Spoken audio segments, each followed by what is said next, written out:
Bem-vindo a mais um vídeo. Nesse vídeo nós vamos discutir um caso especial de isomeria. Mais um caso especial de isomeria. No último vídeo a gente viu os casos de diastereoisômeros. Agora nós vamos ver um outro caso diferente, tá certo? Observe esse composto. Observe esse composto. Ele é um ácido carboxílico, ele tem aqui na extremidade superior um ácido, né? O grupo ácido, aqui também tem o grupo ácido, a gente pode dizer que ele é um diácido, né? Ele é um diácido, mas aqui no carbono número 2 e no carbono número 3, nesses carbonos do meio aqui, porque a numeração, tanto faz eu numerar daqui para lá, né? De baixo para cima ou de cima para baixo, né? Então eu também tenho os grupos álcoois, né? Então, este composto, o nome dele será, né, 2,3-dihidroxi, então ele é um ácido, né, ácido, 2,3-dihidroxi butanodioico, né, porque ele tem dois grupos carboxila aí, né, dois grupos funcionais da função ácido. Agora, o que eu quero chamar a sua atenção é que você já percebeu que ele tem aqui um carbono quiral, né? Essa estrelinha aqui vai identificar o carbono quiral, que é o carbono que apresenta os 4 ligantes diferentes entre si. Então, vamos verificar aqui, ó. Esse carbono, ele tem a carboxila aqui, né? COOH. À sua esquerda tem o hidrogênio. À sua direita tem o grupo hidróxi, e embaixo tem todo esse grupo aqui, certo? Portanto, são todos um diferente do outro, tá bom? Agora, esse carbono, ele também é quiral. Ele tem a carboxila aqui embaixo, à sua direita tem a hidroxila, e à esquerda tem o hidrogênio. E aí em cima nós temos todo esse grupo, tá bom? Portanto, ele também é quiral. Esse composto tem dois carbonos quirais. A questão é a seguinte, veja bem. Esse carbono quiral, ele tem como ligantes COOH, OH, H e CHOH, ok? CHOH e mais COOH. Então vamos ver, ó, vou isolar este ligante aqui, ó, tá certo? Então ele é CHOH,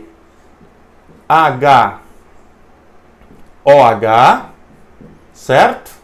E aqui COOH, ok? Então é esse ligante aqui, ó, tá? Que o carbono está grudado nele aqui embaixo. Então ele está grudado a isso, a isso, a isso e todo este grupo aqui de baixo, que é o grupo CHOH mais o carboxila aqui. E este grupo aqui, a quem ele está ligado? Bom, ele está ligado ao COOH aqui, ok? Ao OH, ao H e a tudo isso aqui de cima. O que é isso aqui de cima? CHOH e COOH. Ou seja, você perceba que os grupos ligados a este carbono são iguais aos grupos ligados a este carbono, tá bom?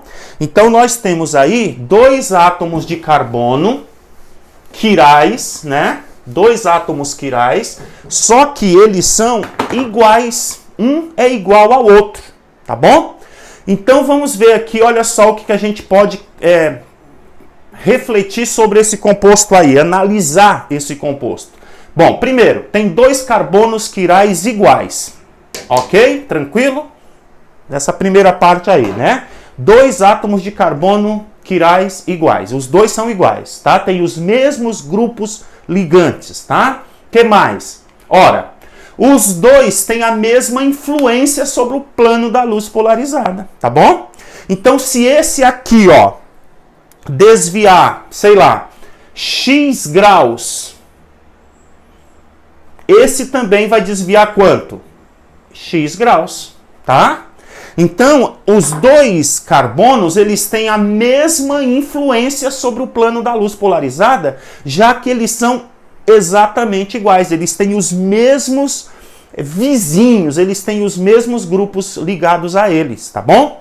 Então eles têm a mesma influência sobre o plano da luz polarizada. Tranquilo? Compreendido? Maravilha. Então, vamos ver mais observações aqui, olha. Os dois vão desviar o plano da luz polarizada em x graus, tá bom? Quanto que vale x? Não sei. Isso aí só colocando no polarímetro para a gente ver, tá bom? Mas suponhamos que seja x graus, z graus, beta graus, alfa graus, importa, né? Contanto que você entenda que a influência é exatamente a mesma, tá bom? Maravilha. Então, quais as possibilidades que nós temos? Vamos lá? Quais as possibilidades? Vamos imaginar que os dois desviem, eles estejam lá numa situação tal, né? Numa configuração tal, que os dois desviem para a direita em x graus. E aí nós vamos ter o quê?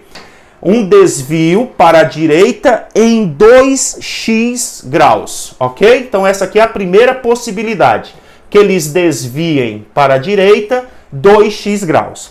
Compreendido isso? Imagine que esse desvie para a direita x grau e esse também para a direita x graus. Somando os dois, o efeito dos dois sobre a luz vai ser 2x graus, né? Se esse x for 10, aqui vai ser 10, aqui vai ser 10. No total vai ser 20 para a direita. Essa é a possibilidade número 1, tá bom?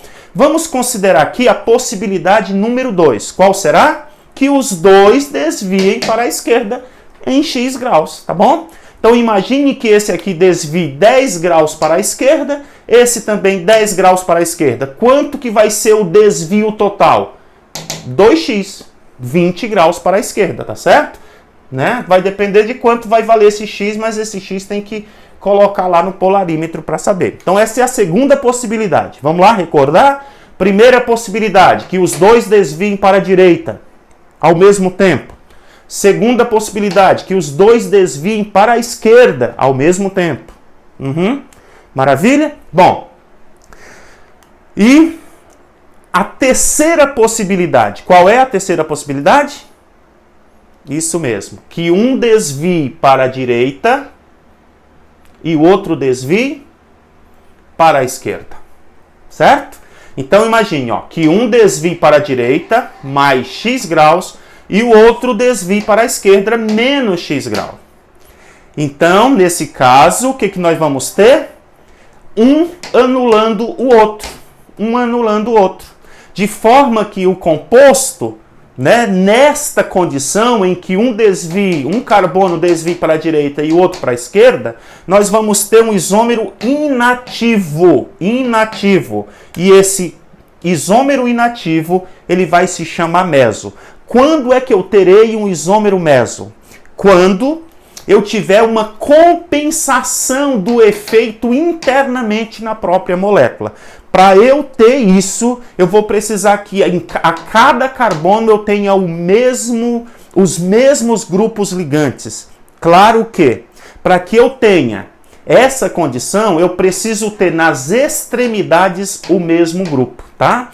Então, uma coisa importante para você ficar atento aí nas questões de vestibular, de Enem, né? O que vai acontecer? Se você olhar para o composto e perceber que nas extremidades você tem o mesmo grupo, tá? O mesmo grupo, por exemplo aqui, que ele é um diácido, né? Tem o grupo ácido em cima e embaixo, nas duas extremidades. Então você verifica a possibilidade deles terem os mesmos grupos ligantes, carbonos, né? Dois carbonos com os mesmos grupos ligantes. Se isso acontecer, você vai ter a possibilidade de ter o isômero meso, que é um isômero opticamente inativo, né? Opticamente inativo por compensação interna.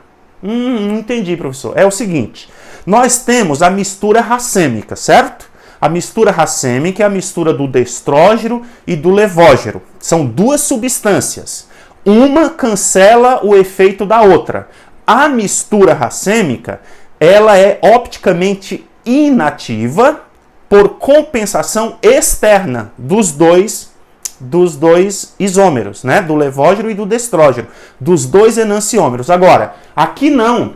Aqui, dentro da própria molécula, você tem um carbono anulando o efeito do outro. Então, a gente chama isso de compensação interna, tá? Então, muito bem. Quantos isômeros este composto, então, terá? Quantos isômeros? Bom, olha, ele vai ter um destrógeno, né? 2 vezes 2x graus, né? 2x graus vai ser um destrógeno. Beleza? Vai contando. Um destrógeno, ele é opticamente ativo. Ele desvia o plano da luz polarizada. Então, ele é um isômero opticamente ativo. Opticamente ativo, né? Tá? Vamos considerar que esse x aqui seja 10 graus, né? X igual a 10 graus, tá bom? Então, x igual a 10 graus. Olha, imagina que o x seja 10 graus. Então, esse cara aqui é opticamente ativo com um desvio para a direita de 10 graus, né? Pronto, opa, de 20 graus, certo? 2x, 20 graus. Muito bem. Então, esse é um isômero opticamente ativo. O outro é um isômero opticamente ativo levógeno, né? Considerando que os dois desviem para a esquerda, né? Numa determinada condição. Então, você vai ter aqui um isômero opticamente ativo menos 10 graus, tá? Para a esquerda, né? Levógeno, tá? Menos 10 graus. Aliás, menos 20, né? São 2x. Ok? Bom, se eu misturar estes dois, eu vou ter uma mistura racêmica, tá bom? Então, eu vou ter um isômero opticamente inativo, isômero opticamente inativo, que é a mistura racêmica, eu vou ter uma, né? Ok? E eu vou ter um isômero opticamente inativo, por compensação interna, que é o meso, né? Vou ter um. Então, isômeros desse composto, eu vou ter quantos? 3 isômeros, né? Vou ter um destrógeno, um levógeno e um meso, e vou ter uma mistura racêmica, tá bom? E uma mistura racêmica. Então, este era um caso diferente que eu queria apresentar para vocês. Espero que você tenha gostado. Nos veremos na próxima aula com exercícios. Até lá!